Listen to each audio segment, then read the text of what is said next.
Hey everybody, Evan Nathaniel Grimm here. Welcome to my October 2022 forecast for all 12 zodiac signs. We have a very packed month. We're emerging from the Libra new moon in late September, so we have an Aries full moon. Eventually, we have a Scorpio solar eclipse. On top of that, we have Mars squaring Neptune, the Saturn-Uranus square. So a very packed month, but I'm going to walk you through the forecast for all 12 rising signs. So what I'm going to do here is I'm going to share my screen so that you can see the output that I'm working with. And we're going to go through, we're going to start with Aries. I've included chapters down below if you want to skip to your rising sign. So let's start off with the high level trends that are persisting in October for everybody. So first of all, we are in we're kind of crescendoing up to a full moon in Aries because we had the Libra new moon, September 25th. The Aries full moon, which I'm showing here, is on October 9th. And on top of this, towards the end of the month, we will have a Scorpio solar eclipse. Also, by the way, Venus enters Libra. We are in a Mercury post-shadow phase through Virgo into Libra. Pluto is moving direct October 9th around this time. Virgo Mercury will oppose Neptune and Jupiter. Saturn is squaring Neptune. The Aries full moon will be conjunct Chiron opposite Venus. Again, the Saturn-Uranus square. This has a very disruptive energy overall. To me, this is a lot of disruption, but also confusion, like mass confusion in terms of like the information people are receiving. And I'm talking not just on a global stage, but in your personal life. It's very hard to really gauge the fact from fiction in terms of the conversations you're having. So during this time, you want to simplify, get back to basics, and focus on what you already know and work from a consistent fact base, because there's going to be a lot of confusion during this month. And a lot of people are going to be slowing down and feeling like they were just like lacking, a certain like momentum. And sorry, when I said Pluto is going direct on the 9th, I actually meant October 8th. So anyways, but it's hard for people to kind of grasp the facts. A lot of people are living in this delusional space. But hopefully on the Libra new moon, September 25th, you struck a strategic new alliance.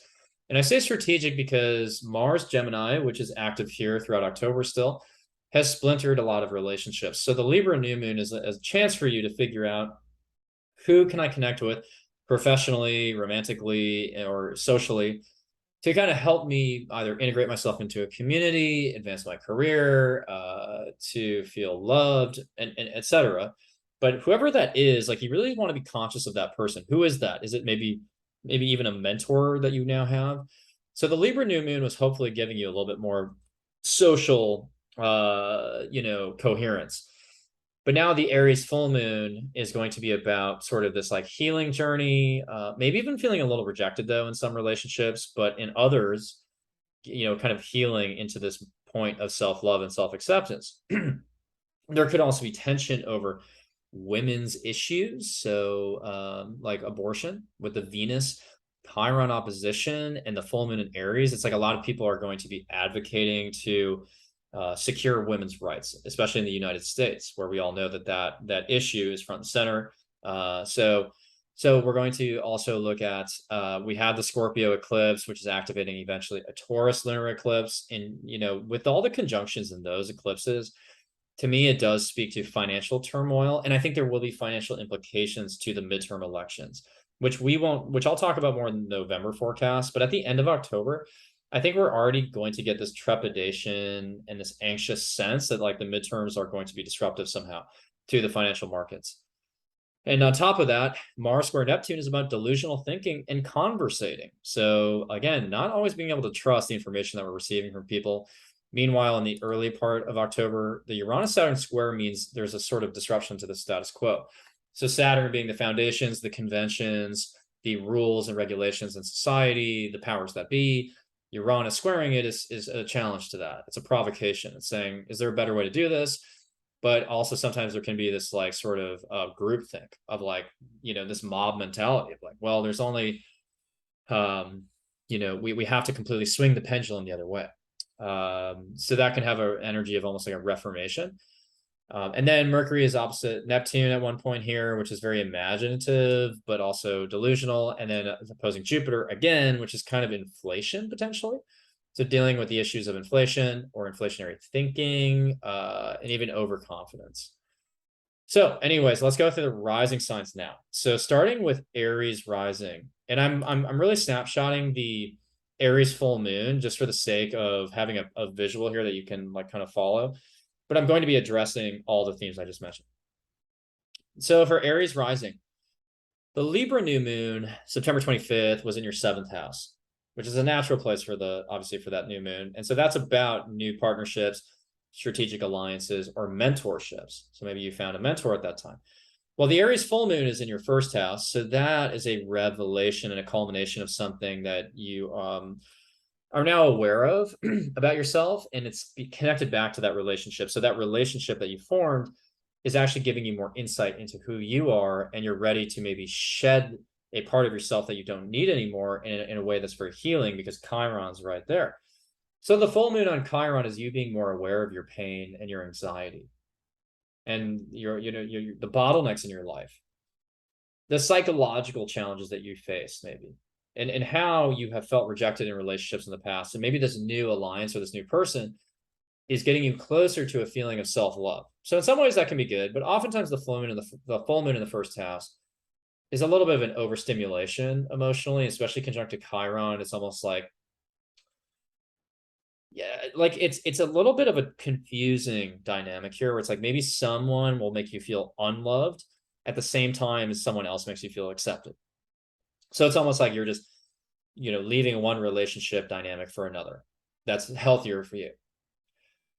This could even be about how you still need to heal your family connections, because the moon can be about the family, the mother, the nurturing qualities. And so it's like, how have you felt maybe a lack of nurturing in your life? Have you felt disconnected from the family? And how has that affected your sense of self? Like, is there a family dynamic that's complicated your ability to love yourself? So for Aries risings, that full moon is very potent, is what I'm saying. Now, the Scorpio eclipse, October 25th, which is really an energetic interjection, meaning it's just like a bit of a pivot. It's a random new energy that just comes in and changes your life. That is in your 8th house, which can have a financial component to it. So the 8th house, and by the way, I'm looking at a Placidus system here, but for the sake of a global forecast, I'm just assuming a whole sign system. So assume that, like, for a lot of Aries risings, the Scorpio eclipse will be in your 8th. However, for some, this chart included, maybe it's still in your 7th, but like, again, for the sake of a global forecast, we're gonna put it in the 8th. So the Scorpio eclipse in the 8th would mean, this is a reset maybe on your assets, your investments, your financial picture, and Venus will actually be there as well. So there's going to be a Sun, Moon, Venus conjunction, and in for that. Again, I kind of feel like it's either an investment related issue, assets, investments, but even like shared assets and resources in a marriage or in a partnership. So for some Aries risings, this could be a reshuffling of the financial picture for you. Now, we also do have the Mars square Neptune dynamic playing out throughout the month. Now, Mars is in your 3rd and Neptune's in the 12th. So this is a time for you in October to really get in the weeds with a spiritual or creative subject, and maybe like really, have a thorough discussion about that with somebody here. But I can also see how you would get into a dispute with someone over a lie that they may have told you. And that lie is just like coming to light eventually this month. And you're like very keen to put a lot of energy into like texting them, emailing them, calling them about it, and in a way that's very draining for you. And that like actually seeps into your dream life somehow, where you're maybe even starting off with a dream about somebody. You have a premonition, you like confront them about it. Like, did you actually maybe cheat on me, or did you lie to me about this other thing? And they say, yeah. So I think there's like some kind of like weird trippy moment for Aries risings where it's like a lie is revealed, but like in a very like strange way, again, where it's almost like through some type of download that you get in the middle of the night. And we also have Uranus square Saturn between the 2nd and the 11th houses. So that is really a rekindling of a theme that's been playing out for you for the last like year and a half, as you're and even longer, as Uranus and Saturn have been squaring each other. So that is really a disruptive element dynamic between your financial life and your resources in the second house and your friendships and networks in the 11th. So Saturn in the 11th means that you're establishing yourself more thoroughly in friend groups or communities, but Uranus in the second is kind of creating this whipsaw of like financial dynamics where it's like you feel like maybe you're having a sudden upswing in assets or a downswing. And that is somehow in conflict with the communities you're trying to build. So maybe it's like a financial setback gets in the way of the community that you're trying to invest in, where you have less money to invest in that community, or maybe there's a community that you establish here that actually enables a lot more financial success. So that's like the mixed bag of that transit. Now, Mercury will also be in your in your sixth, kind of at the beginning of the month, and then shift into your seventh. You have Venus in your seventh. So at the same time, this eventual Libran energy will activate and enlighten your seventh house of partnership. So maybe you're finding you're connecting with the right mentors, the right business partners in a way that actually helps you, again, not only come to terms with yourself and who you are here with the full moon in the first, but even maybe helps you establish yourself in that community. I could see like that, like one or two people, very like fortuitous encounters with one or two people, like gets you access to a totally new community here that you're able to efficiently work through with this Mars trine. And in a way that could be very positive for your financial life with Uranus in the second, because Uranus is random, but it's like sometimes a major upswing, like I said. So, by no means am I in the business of like fear mongering. Aries risings could certainly benefit financially from this, but it really depends on the moves that you make in this with the Saturn 11th square to Uranus. It's like, are you responsibly developing a network, a community, a political group, or artistic community? Like, are you doing something here to build a community or belong to a club of some kind that is really giving you a new value system with Uranus in the second? So that's my translation of Aries rising. Now let's shift into Taurus rising, see what's going on there. So Taurus risings, the Libra new moon was in your sixth house of daily routines, responsibilities, health routines, and efficiencies. So when Libra is in the sixth, this could actually be about a rebalancing of your day-to-day so that you're not feeling stressed or overwhelmed. That you are, taking a middle path where it's like you're not obsessing too much over the health routine or the work routine. You're finding time for each of these things.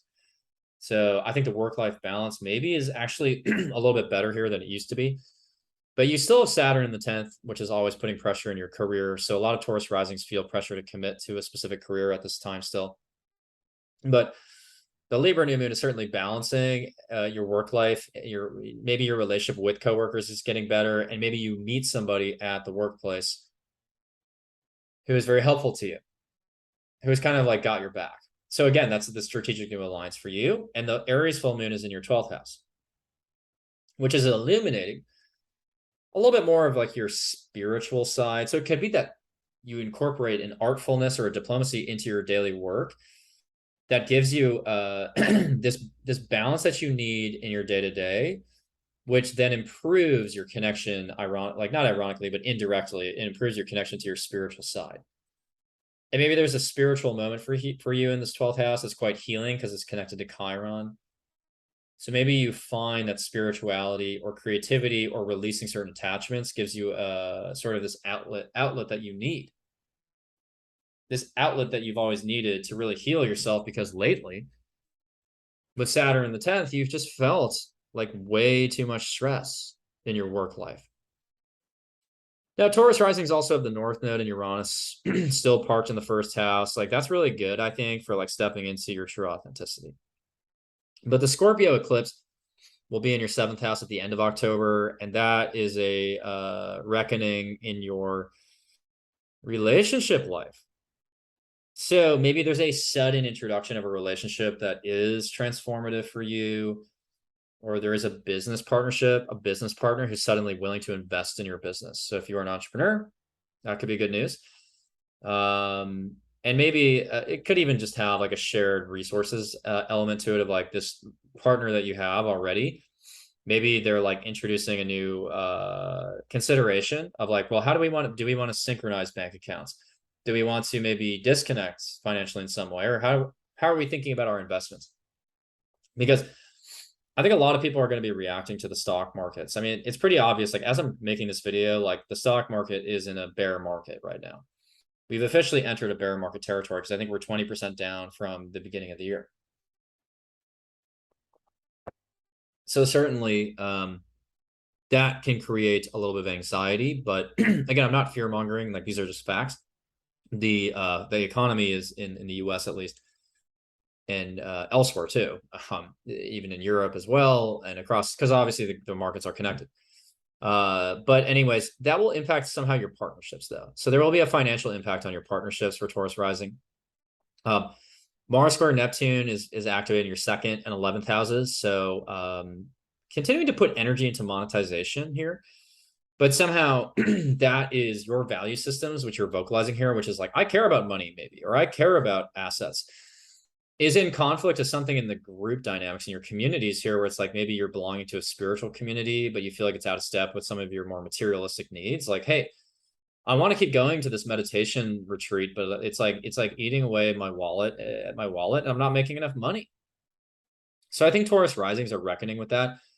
Like, how do I invest in my personal financial life, while also sharing resources with a partner, and thinking about the ways in which my own communities are more spiritually healing for me. But like, again, that doesn't really agree maybe with like some of your other pursuits. Now, Uranus square Saturn is activating the 1st and 10th. So as I've talked about before, this is maybe a cresting and a crescendoing of this theme in which your authentic self is contradictory to the current career that you have or the current boss that you work for, and you want to just break away from that. So maybe this is the moment in the month in which you finally do that. You untether yourself from a career that doesn't serve your authentic side, but you still want a career that's earning you money because of that Mars 2nd house transit. And maybe you're talking through with people though, like, okay, how do I want to make my money going forward though? Or do I want to work in something communications related? Do I want to monetize my communications generally, whether it's through social media, podcasting, PR, writing? I wouldn't be surprised if some Taurus risings are focused on really like selling like a script or something right now. So again, you're rebalancing your day-to-day. You're making a very fortuitous connection at work with a coworker or with someone you see every day. Somehow they're helping you realize what you need to heal, and that's coming to you maybe in a dream or through your meditative work. So I don't hate this. I think Taurus risings are going through some changes vis-a-vis that balancing act they're striking. So the starting point for Taurus risings, again, is to really balance out your day-to-day first. And I think that will create a domino effect for the rest of what I said. So Gemini risings, the Libra new moon's in your 5th house of creativity. So maybe it's activating a new creative project. Maybe it was about an alliance with another creator to help you finish or help you co-create a video, or as a musician, maybe finish a song, help you mix a song, help you paint, or just like enjoy. Like, you might find a friend here that's just like easy to enjoy the time with. Like, you're just both bringing out that inner enjoyment. So I think that like is pretty good. But Gemini risings have had a little bit of a messy time because Mars is in the 1st house, which is a little bit disruptive. Like, you can be quite quarrelsome. Other people might even be kind of agitated by your presence, even though you have a lot of energy. Like, you're noticing as a Gemini rising, you have a lot of energy, but you're causing a little bit of chaos and conflict with people. But you are able to go after what you want with Mars in the 1st. So I'm not trying to dissuade you from that. Like, I think you can get a lot done right now and be decisive, but like, just be mindful and sensitive to the fact that other people may be caught off guard by your tactics right now. They might see you as overly aggressive. Now, the Aries full moon will be in your 11th house. So maybe there is a breaking away from a certain friendship and a friend group. Maybe there's a, a sort of a conflict within the friend group that makes you feel rejected.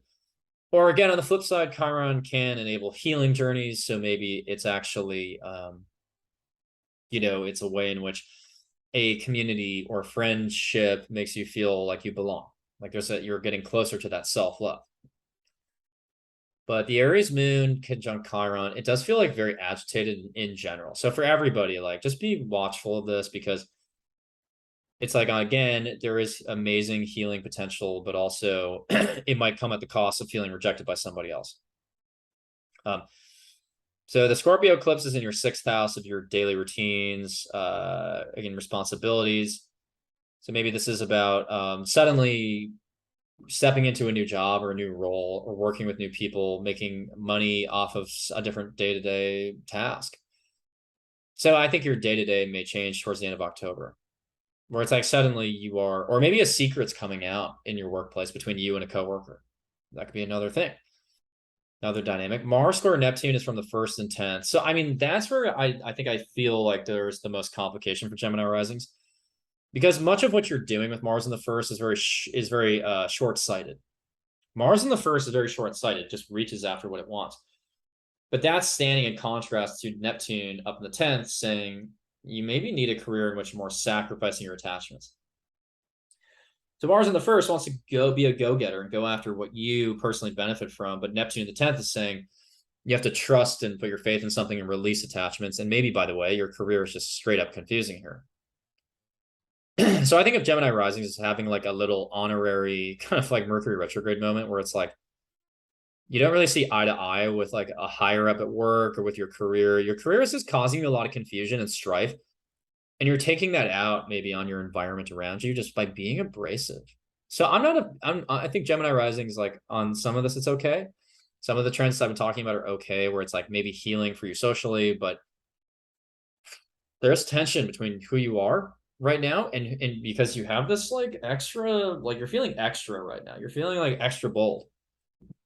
And I think that in contrast with your career, it just feels like a little bit like you're feeling bold, but you don't really know what you want to do. So really reflect on like, what do you actually want for yourself in your career right now? And how can you act on behalf of others, right? And do a career that's like maybe healing for others or of service. I'm not saying you have to do that, but like sometimes Mars in the 1st wants its own things, right? It wants to chase its own objectives a little too excessively. And again, that's in contrast to a more sacrificial healing energy that you need right now in your career. Uranus in the 12th, square Saturn in the 9th. Yeah, that's like a little complicated. I mean, Saturn in the 9th is really solidifying maybe an educational path, but like you're on a conventional educational path and it's being disrupted by sudden spiritual insights. That's really what that is.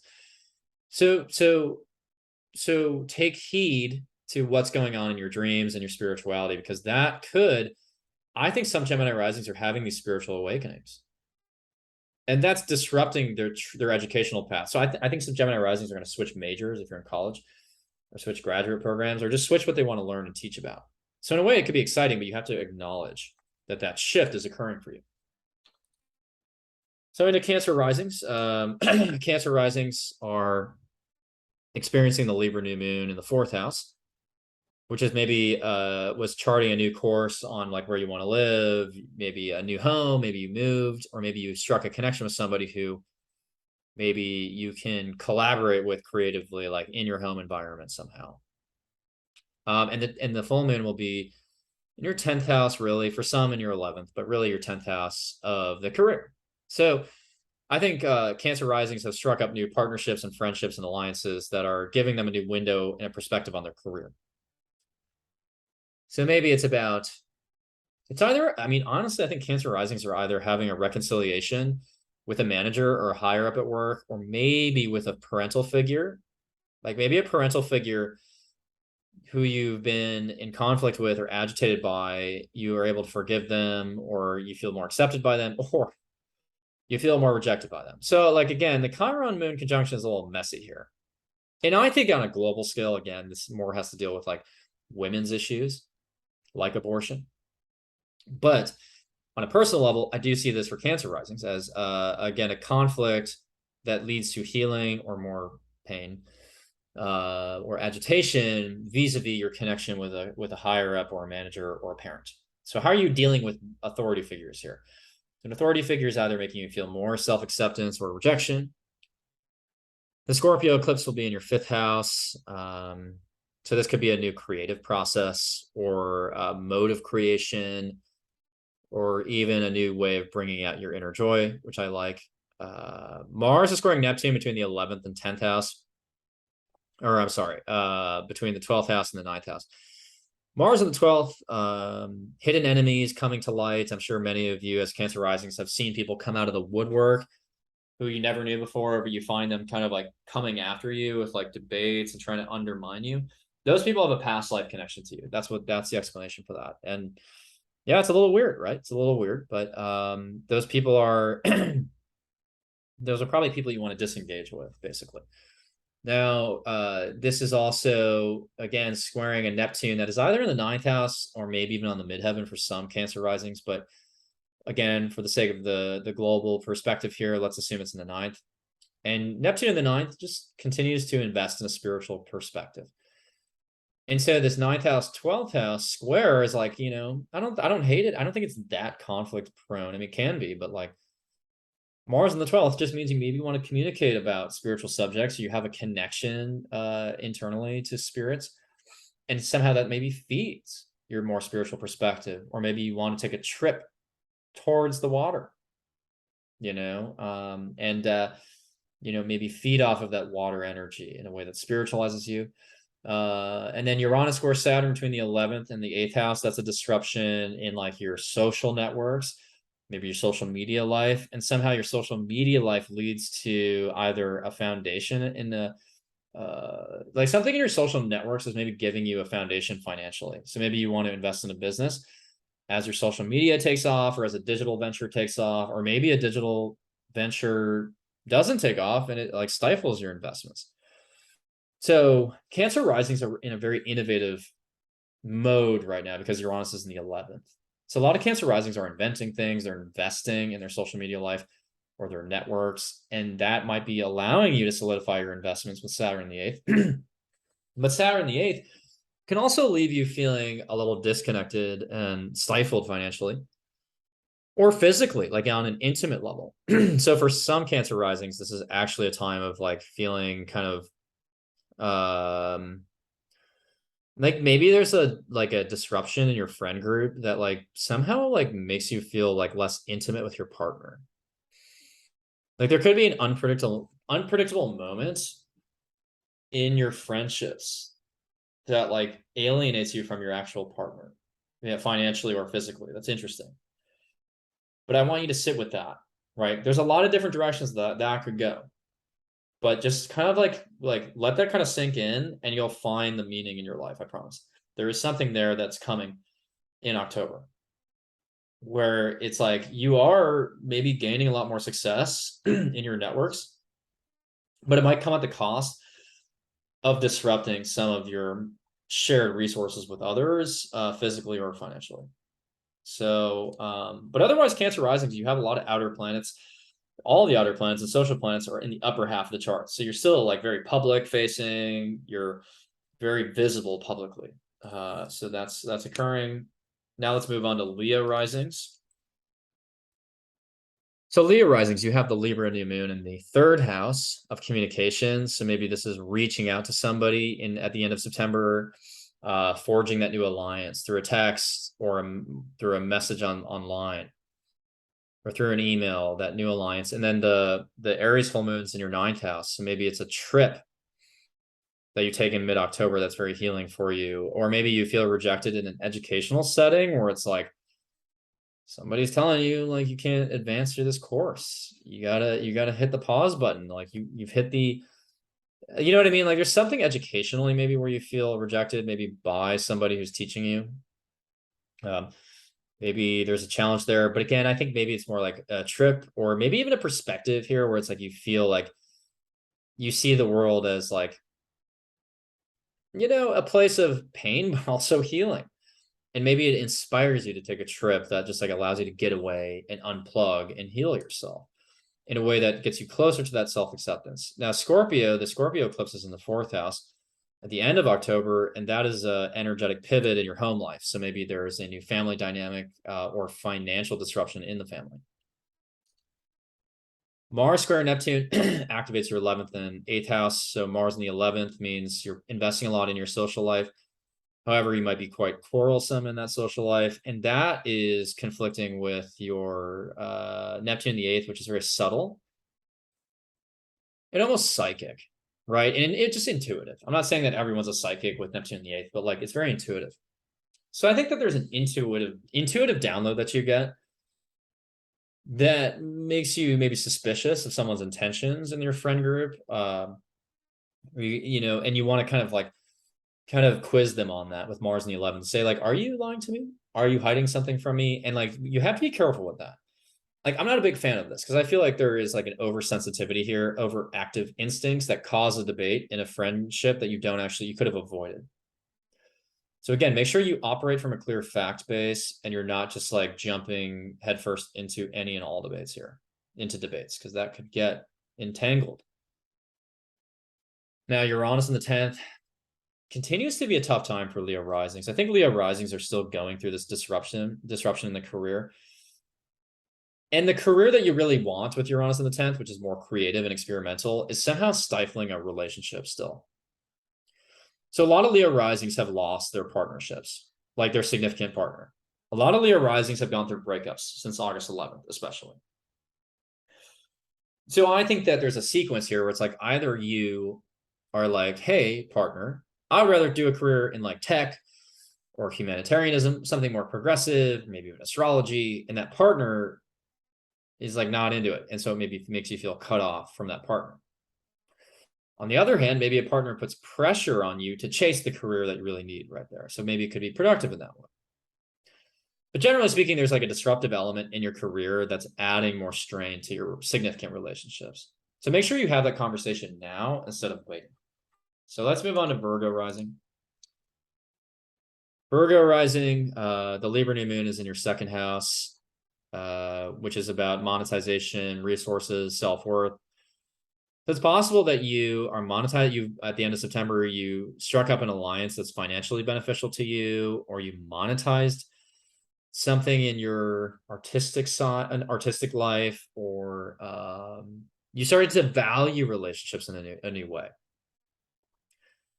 So the Aries full moon is in your 8th house of investments and shared resources. So this could be, you know, a shared resource that makes you feel like I mean, this is a complicated one, to be honest. I mean, like the Chiron conjunction makes it feel like it's almost manipulative. I think the full moon in the 8th there just like is a little agitated, it's especially agitated, but also like feels psychologically manipulative. Where it's like you realize the ways in which someone has like conned you for money.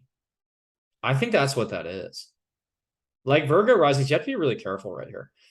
Because I'm not saying that's a guarantee, but like you just want to be sensitive to this because it's statistically, probabilistically more likely than usual. That's how astrology works, by the way. We're operating in manners of statistics, not absolutes. So when I'm talking about all these forecasts, it doesn't mean that absolutely 100% of Virgo risings experience that theme, but they might experience a different archetype of Aries, right? So maybe they're experiencing self-love and self-acceptance through an intense physical experience, we'll call it. That would be another manifestation of this. Or maybe honestly feeling rejected because you were rejected because you wanted to merge with somebody and they said no. That could be another manifestation, or it's what I mentioned here where it's like you've awoken to the fact that somebody's just been lying to you to take your resources. And like that is what you need to correct here. And that creates a lot of agitation for you. But again, it's like probabilistically more likely, which means that when I give advice, it's just that you should watch out for these types of things. Not that you should like expect with 100% certainty that it will happen. In any astrologer, and I don't think there are many astrologers who would ever do this, but like if anyone says like this absolutely will happen, like you have to see that as a red flag. Because again, all that astrology does is it probabilistically puts luck on your side. because you know 80% likely this will happen, 20% likely that this will happen. So you can work with these ratios to put yourself on a fast track to success. So knowing when it's more conflict oriented, when people are more conflict prone versus not. Anyways, so I digress, but those are the themes of the 8th house moon, and maybe even being aware of how your family has conned you or manipulated you in the past. I kind of see this full moon even maybe as a secret that comes out that is like a little bit painful for you to hear. A little bit painful. And then Mars square Neptune is activating the 10th house and the 7th house. So Mars in the 10th means you're still putting in a lot of energy into the career. You're motivated to succeed in the career, but Neptune in the 7th means you're still dealing with a lot of confusion in your partnerships. So Virgo risings are out of balance between the career and the committed partnership. So it's like you're doing a lot in your career, but it's like it's causing you to like lose touch with who your partner really is. Or maybe you'll have an identity crisis within your relationship. Your relationship causes you to have an identity crisis.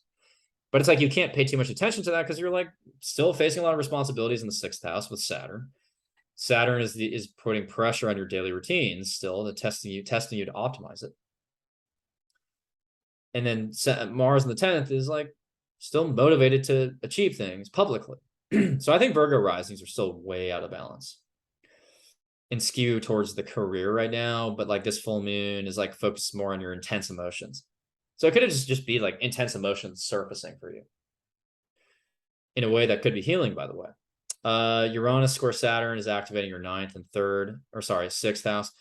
So I talked about Saturn in the 6th, putting pressure on your day-to-day routines. Uranus in the 9th is like sudden trips that you might have to take that disrupt your responsibilities at work. So if you're a Virgo rising, just be mindful. And by the way, this forecast can pertain to sun and moon signs. So if you're a Virgo sun and moon, you might experience this too. But especially for Virgo risings, the 9th house with Uranus is like sudden urges to take a trip. I'm just going to go travel somewhere new. But that infringes on your responsibilities at work. So just be mindful of that. Am I traveling too much? Am I pulling myself maybe a little too much out of my responsibilities? Because then you're just going to get more out of balance as you try to play catch up. Okay, so now we're in the second half. The second half of the forecast, we're getting into the next 6 signs here. So let's talk about Libra risings. Libra risings, the new moon on September 25th was in your 1st house. So that was the birth of a new mode of expression, a new view of the world, a new version of yourself. Every new moon in your 1st house is at least somewhat of a new form of expression. It can be quite beautiful, actually. I think the new moon in the 1st is usually pretty nice. And so with that newfound knowledge of who you want to be or who you are, it's allowing you to shed some relationship here in the 7th house on the Aries full moon. So the Aries full moon in the 7th house is like, I'm willing to part ways maybe with somebody who made me feel rejected in the past. Or honestly, again, it could be that someone makes you feel rejected and you feel like completely unaccepted, by a partner here. So that full moon could be a little messy for Libra risings. The Scorpio eclipse, but for advice there, just know that you do have some new strength from that new moon in Libra.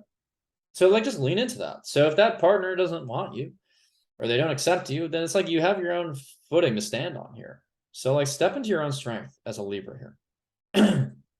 Scorpio, eclipse is in the 2nd house. So that eclipse at the end of October could be a reset financially for you, monetarily, or even in value systems.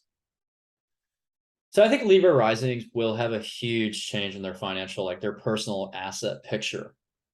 Their own income will change quite a bit at the end of October, probably. The Mars square Neptune is 9th house and 6th house. I don't know. That one's a little complicated to interpret. I feel like, you're motivated to travel and explore and adventure. And that's in contrast to your day-to-day, which is more about self-care with Neptune in the 6th. Like you're really focused on like your mental health, mental well-being. And really trying to meditate and take it easy. Like that's like TLC, right? In the 6th house with Neptune. But Mars wants to explore. So it's kind of like what I said for Virgo. It's like you really do want to think about how do I balance these adventures I want to go on with my own mindfulness in my daily ritual. So maybe it's about traveling to a place in a location that allows you to do that. So now we have Uranus and the Saturn square activating the 8th and 5th house. Uranus in the 8th is sudden eureka moments of awareness about how your subconscious mind influences you. Repressed memories coming back. And I think that will actually influence you to manifest and materialize a creative project. I think that's secretly a gift for Libra risings here. It's almost like you tap into a deeply planted root that you didn't have access to before. And that inspires you to create or express yourself in a new way. And if you're not artistic at all, then this is actually just maybe a presentation that you give at work that convinces people about, this product or this business idea, because you're pulling into your instincts. You're pulling out your instincts with your Uranus in the 8th, and you're really clear on like what makes people tick. So I think like Libra risings could really persuade people of something here in this month. So now we have Scorpio risings. Let me adjust the time a little bit more. Scorpio risings, you have the Libra new moon in your 12th house at the end of September here. You had that. So that could even be like about new imagination, new vision, new creative projects, and new sense of spirituality, balancing out your life and like incorporating more spirituality into your life. Could literally be a relationship with the divine in that way, or even willing to sacrifice yourself for somebody. It could almost be like a devotional relationship, or it could have been a moment of forgiveness. So the Aries full moon is in the 6th. Maybe that's an illumination of how you want to serve others or how you want to nurture yourself in the day-to-day. I could even see how this would be how like thinking about how exercise and health and wellness is like very healing for you. And even like developing a work process that makes you feel more, like you're nurturing, again, like taking care of yourself. But I think the Aries full moon in the 6th could be problematic. There could be like a blow up with a coworker, like some type of conflict in that setting. So be mindful, if you're a Scorpio rising, of your dynamics with your coworkers around October 9th. Because that Aries full moon could make you feel slightly, again, finicky in the workplace. So just watch out for that. And again, like otherwise though, it can actually be quite healing for you. The Scorpio eclipse though, at the end of October, that's when things really change for you. That's in your 1st house. That's like really a reset on like how you express yourself, almost like what I said for Libras. Like you want to like really at the end of October, like completely express yourself in a new way, but it might not be by choice. You might just be shifted onto a new path where it's like, something where it's like, you just are forced into a situation where it's like, I have to just show like who I really am. I have to let out some secrets maybe. But it could also be a new financial journey of like, monetizing and investing in something new, deciding to go down a different, like I had investments in crypto and I'm getting into, other equities like company, like corporate stock and et cetera, like, thinking about that. But I think generally the Scorpio eclipse for Scorpio risings, it's like a totally new transformed you. So maybe it's like you change your name. Maybe you change your, not just your career, you change your look. So I think Scorpios have a major pivot coming at the end of October. And I think, especially in this case, it really goes for any Scorpio sun or moon or rising. But it's transformative. So I kind of like that. Mars square Neptune activates the 8th house and 5th house. So Mars in the 8th is a little subversive and a little bit psychological and gossipy. So Scorpio risings, you got to kind of rein in the gossip and avoid that. But on the upside, there's certainly this capability of,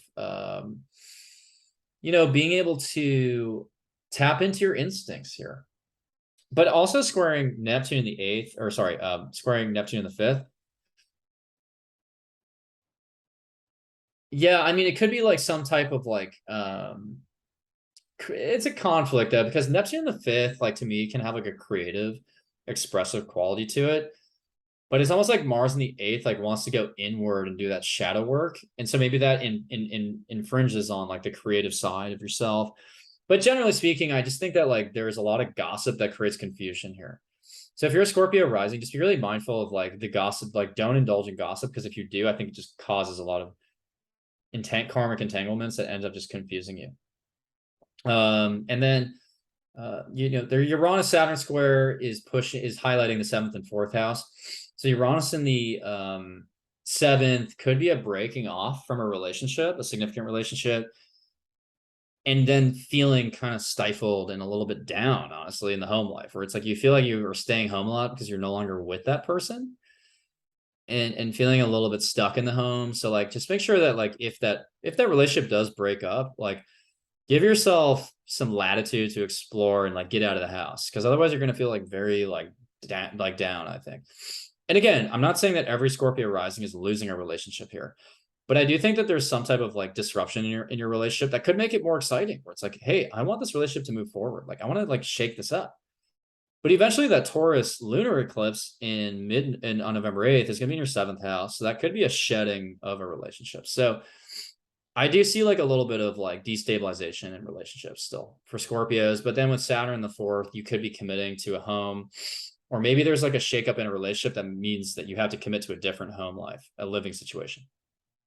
So I really do think Scorpios have a complicated month ahead. Like I kind of feel like there's just like, again, an unpredictability in your relationships that changes your plan with your home life in some way. But others could actually develop like kind of like a more solid workplace in your home, like if you're working from home, and others could just be committing very positively to a home, and that home life excites your relationship further with Uranus there. So it's a bi-directional effect. It could go in either sequence. Let's jump into Sag risings. Sag risings have the Libra new moon in the 11th, which is communal, it's collective. You know, so that at the end of September could have been like a significant relationship that you developed out of a friend group, a larger friend group. Aries full moon in the 5th is illuminating how you maybe want to create and express yourself in a way that's healing. Maybe feeling rejected if you like go on stage and present in front of people. Like, I'm not gonna lie, like that could be somewhat of the outcome, but I think you have the support network with Libra on the 11th right now to like kind of allow yourself to feel like you're validated there. But I do think for some Sag risings, like you could feel like your inner child is invalidated somehow.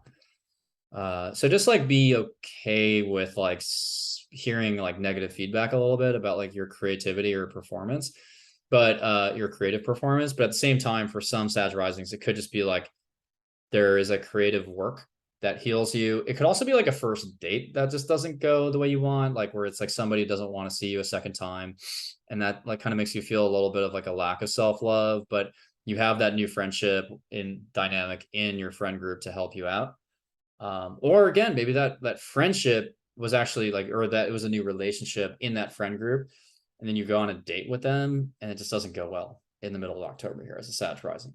But again, I think Chiron is just as much about healing, so certainly that could be part of it. The Scorpio eclipse will be in your 12th house. That's a little messy because that activates some issues around. I mean, it could be like a transformative spiritual moment, but for a lot of people, it could just be like a lot of like mental confusion of like, I feel like a little bit anxious, but I can't identify why. So it's a little subtle, it's a little subterranean and hard to grasp. But like I think the Scorpio eclipse at this, on the plus side, again, it could just be that you're feeling a need to transform yourself at the spiritual level, kind of reset there. And then the Mars square Neptune, Mars in the 7th is in the 7th, so there's a lot of conflict maybe in relationships at the same time. And a lot of people are openly debating you, so you want to be mentally sharp at this time and have the facts straight. But you might not because it's squaring Neptune, right? So I think a lot of people are coming at you to like to engage in disputes with you, but they don't really know why. They don't really know why they're doing that. So just know that a lot of people who are coming at you right now don't have the facts straight. So it's better to disengage. It's better to I think Sag risings have to disengage from debates just as much, if not more, than Gemini risings. So Gemini and Sag like both are like very conflict prone right now, but Sag risings, it's more like you're receiving the conflict, and Gemini, you're creating the conflict. So as a Sag rising, you really want to take everybody's arguments with a grain of salt here, because I don't think they have the facts. But somehow these arguments are actually kind of disrupting your home life here with Neptune. It's causing confusion in the home. So like if you're debating with people in your home a lot this month, like I wouldn't do that, because I just think that like it creates these messy entanglements within your family or your home life. So Uranus square Saturn is in the 6th and the 3rd. That's like a shakeup in your day-to-day work process. Maybe it's exciting. Maybe you're introducing a new technology platform that makes your job easier. And with Saturn in the 3rd, maybe you have to learn about a new technology that makes your work process easier, or you have to, yeah, just solidify your knowledge in something, or maybe that new technology causes you a lot of frustrations in your workplace where you feel like you can't really, it makes your job more complicated now. So really make sure that like, as you change up and shake up your work process this month, Sag Risings, like really make sure that you're aware of the implications of that. Like, what do I need to know? What information do I really need to master now that I have to incorporate this technological process into my day-to-day? Really like make sure you have your nuts and bolts. You understand the nuts and bolts of it, basically. So Cap, we're getting into the final stages here. Cap risings, you have the Libra new moon at the end of September in your 10th house, maybe your 9th house. If it's in your 9th house, could have been a new trip. If it's in your 10th house, which is probably true for a lot of Cap risings, it's really about a new career, maybe, or a new responsibility in your career, a new dynamic with a new manager per se. And the Aries full moon's in your 4th. So maybe somehow this new career is affecting your home life, and it's maybe causing some disruptions in your home life, or it's illuminating the ways in which your family makes you feel like not very loved. Maybe you have a new job or a new manager who makes you feel like quite accepted and you have an alliance with them. And that gives you the confidence to like go in back home into your family and say like, I don't know if like, I really appreciate the way you make me feel. So I think that there could be some like somewhat of a blow up in the family life, but like you have like a new career or a new manager or a new dynamic at work to anchor to. And again, for some people, maybe this is just a healing moment within the family. And the Scorpio eclipse is in your 11th house, which is maybe a new social media tactic, a new fundraising endeavor. Maybe you are stepping in to take responsibility financially for a community or a group. So I think that could be quite powerful. Mars is squaring Neptune. And by the way, some Cap risings, a lot of them will have Scorpio in the 10th, which means that this is actually a reset on your career. And it's a new secret maybe that comes out about one of the parents, or like the parent that you really looked up to or that influenced you. Or it could be a new, like a revelation that like a manager at work gives you of like, this company is about to like, merge with this other company. So maybe it's a realization of like financial disruption in the workplace. And again, take this all as probability and statistics, not absolutes. So I'm just giving you some possible scenarios. Mars square Neptune activates the 6th and 3rd. So Mars in the 6th, you are putting a lot of energy into your day-to-day routines, your workout routine, your health routine, and your work process. But that's in conflict with the 3rd or the 2nd house. That's causing a little bit of, like you're a little bit, I think you're confused right now. Cap risings, you're a little confused. You feel like more called to spirituality, but like that's kind of like intervening and infringing on your work efficiencies. So you're a little bit inefficient right now, Cap risings, because your mind is a little foggy. So just try to get to the bottom of that. Like, why do I need to escape constantly? That's really important. And then the Uranus square Saturn is Uranus in the 5th or the 4th potentially. If it's in the 4th, that is definitely disruptions in the home life potentially, or I shouldn't say definitely, it's potentially disruptions in the home life. If it's in the 5th house, then that's a new mode of creativity maybe. That's standing in contrast to your Saturn in the 2nd house, which is like, maybe getting creative about how you want to monetize things, or thinking about your financial, because Saturn in the 2nd means you're like concentrating on how on earth can I make more money? And Uranus in the 5th is like, wow, I've invented a new creative tactic to make money, or I have a new creative hobby like stand-up comedy that suddenly allows me to make an extra buck here and there. So I don't hate that. Like you're getting creative about your monetization tactics. Aquarius risings, the Libra new moon was in your 9th house, or maybe your 8th house, so either travels or subconscious memories or something. But Libra new moon primarily in the 9th house, so maybe it's a new trip or a new adventure or a new educational path that balances you out, or a new alliance with somebody who you go to school with.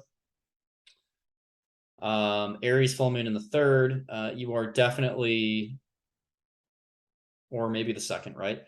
The Aries full moon in the 3rd to me is like a little bit of a heated exchange with somebody, like through a text message, an email, or in a day-to-day conversation, maybe a heated exchange with a sibling or a neighbor. So that can be a little bit messy.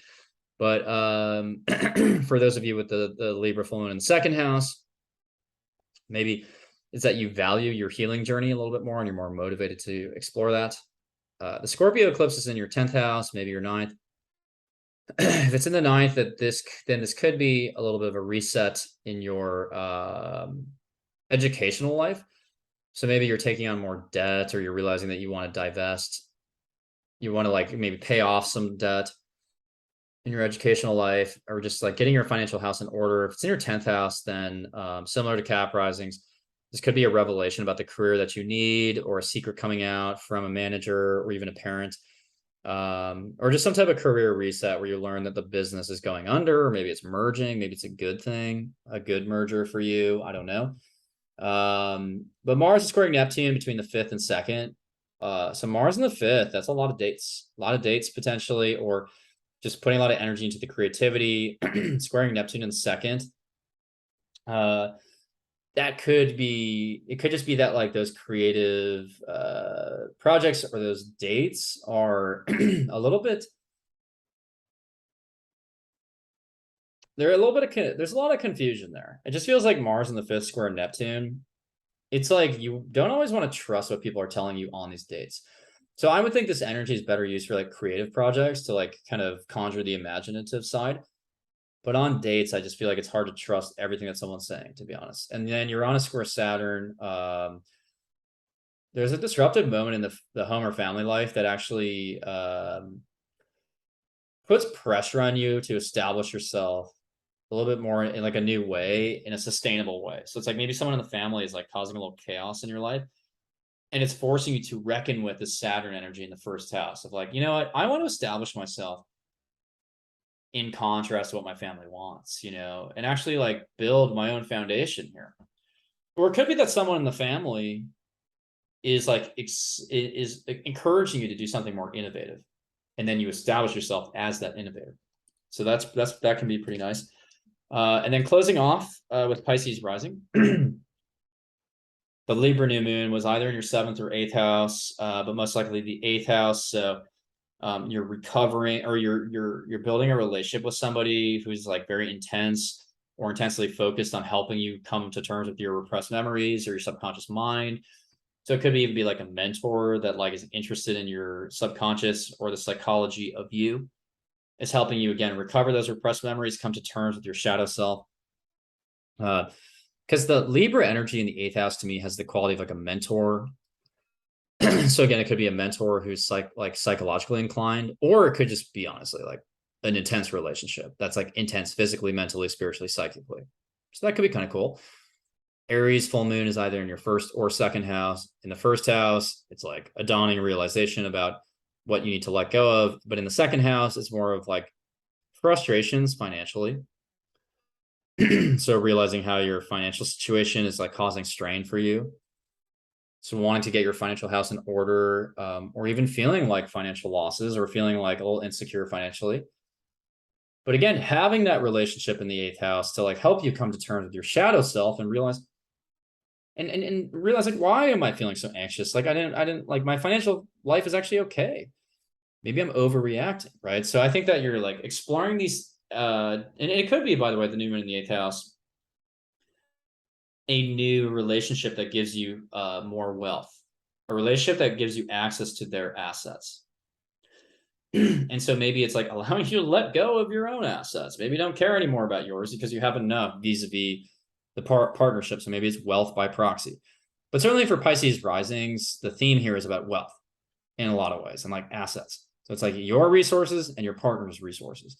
And I think maybe your partner's resources help you be okay with like letting go of your own. And maybe chase what you really want and think about what you really value. So Scorpio, the eclipse is in your 9th house, most likely.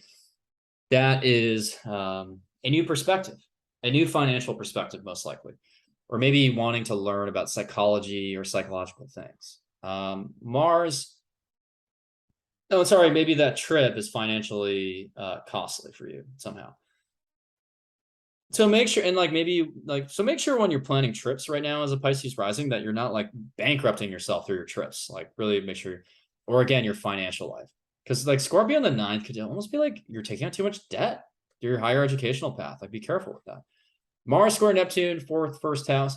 So Mars in the 4th, maybe you're moving around a lot right now. You're very like frenetic in your house. You're communicating a lot. You're starting a podcast from your house. You're just doing a lot of communicating.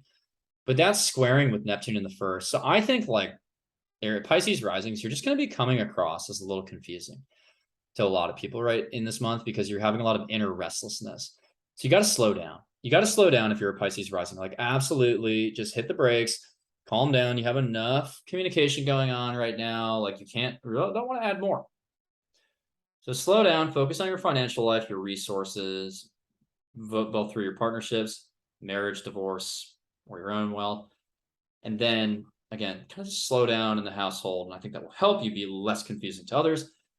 And then the Uranus Saturn square in the 3rd and 12th house, Uranus in the 3rd means you're still getting these epic downloads.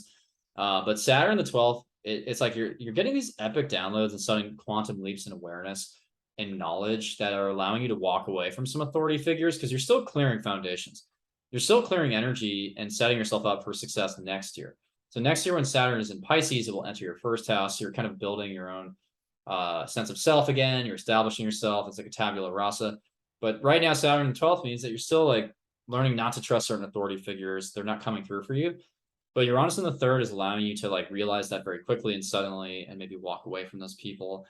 And it's giving you like this sudden mental clarity actually and crystallization. But I think like ultimately Pisces rising is you got to slow down to avoid being confusing to people and chase those new insights because I think they're letting you walk away from those authority figures that you didn't need anymore. You don't really need anymore. So for everybody, I just want to reemphasize this. October is complex, and I didn't get into the global shifts that are going on that much because I wanted to focus on you. But I will have another YouTube video where I talk about more of the global dynamics. But I will say, you know, this has a financial tinge to it. October looks challenging financially, globally in the markets. I think a lot of alliances between nations are fractured here. I think even within countries, there's a lot of conflict with Mars Gemini, a lot of splintering and new factions being formed. And then with Uranus and Taurus, resources being constrained. I think there's this instability. And with Mars square Neptune, there's a lot of confusion. And a lot of people just having breakdowns. So look, now that you know what's coming in your own life and what I've just told you, with that information, you need to be a source of stability for others. Like now that you understand the astrology, right? You have a responsibility to, yes, evolve your own soul, go on your own spiritual journey, but also operate on a very clear, consistent fact base. Because right now, confusion is the name of the game. It's the only game in town. Confusion, chaos, and crisis. But it's like if you could be a voice of reason where it's like, I'm simplifying my life right now. I'm getting back to basics. I know the conflicts to avoid. And again, for everybody, I walked through that Mars Neptune square, but like for everybody, the takeaway here, the advice is to avoid information overload because that will just confuse you further and stress you out. To avoid information overload, to avoid stress. And if you can avoid stress, then you will be able to manage the disruptive nature of the Uranus-Saturn square to be a channel for progress rather than a channel for setbacks and further confusion. And then also really lean into the partnerships that you developed at the Libra new moon, September 25th. So at the end of September, hopefully you made a strategic new alliance. And if you didn't, really try to like make up for that now. Make that alliance because that person can help you maybe accept yourself more fully on the Aries full moon so that you're not so conflict prone and that it's more of a healing journey for you than a feeling of rejection. So I'd like to thank you for viewing this October 2022 forecast. Now, if you'd like to, I really would encourage you to explore getting a reading from me through the link in on my website down below. You can also sign up for my Introductory Astrology course. I would highly encourage that. Enrollment, the deadline is October 15th. It's 4 classes, 75 minutes each. It's very accommodative to your schedules. I'm not making you sacrifice any weekends this time. It's just weeknights, 4 weeknights coming up in October. My first class, this is a reiteration. This is this is a repeat of my first inaugural course. That went really well. I had 75 students, got amazing feedback. So I'm just doing it again. I'm doing it again and giving more people a chance to enroll. So check out that link below as well. Also check out my podcast, the ENROLL Astrology Podcast on Spotify and Apple Podcasts. Again, subscribe to my YouTube so that you get more videos like this. I really appreciate your time, and I hope you have a great month of October. Take care.